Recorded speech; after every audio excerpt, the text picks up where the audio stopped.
Paul and Barnabas just returned back to the city of Antioch, where their missionary journey began. In Acts chapter 14, verse 27, we read how they respond to their 1,000-mile journey over a 2-year period of time. They had many challenges, a lot of suffering. They were ran out of many cities and even left for dead after people tried to stone them to death. But what's so fascinating to me is how they share their report with all the believers in the city of Antioch. The Bible records these words. Paul and Barnabas returned and gave a report sharing all the wonderful things that God had done. And they were filled with joy and rejoicing. They focused in on the wonderful ways that God sovereignly opened the doors to a land that they had never yet visited. Many years ago, someone said, "Is your glass half empty or half full?" Some people date it all the way back to the days of Aristotle. Others say it came from Ben Franklin.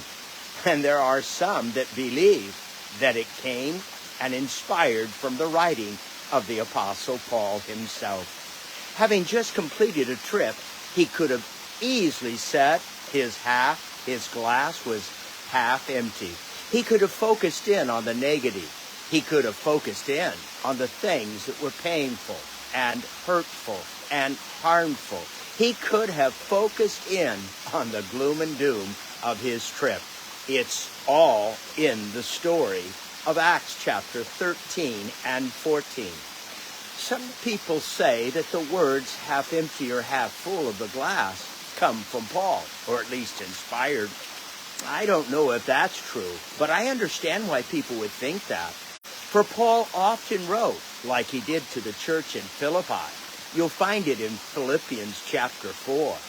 Let your thoughts be fixed on things that are noble, things that are pure, things that are true. He would tell us to rejoice to the Lord always, and again I say rejoice. Even 1,000 years before the Apostle Paul, the Bible has the words of King Solomon, who said, "So as a man thinketh, so is he." Today is a very important day in your life. As you read the story of the Apostle Paul, you can choose to look at the good things of life and what God has done. You can fix your thoughts in your heart on the things of God and what he has blessed you with. Or you can choose to think of all the pain and all the problems and all the suffering that life has. Both would be right. The difference is praise will flow from your lips when you think about all that God has done. I'm at Calcutta Waterfalls here in the city of Auburn. It's a trail, have to hike up a hill to get here, but it's well worth the journey.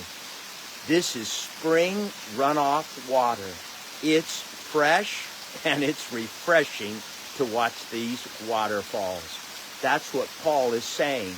When you fix your heart upon the things that God has done, freshness will flow from your lips because it's all in your heart.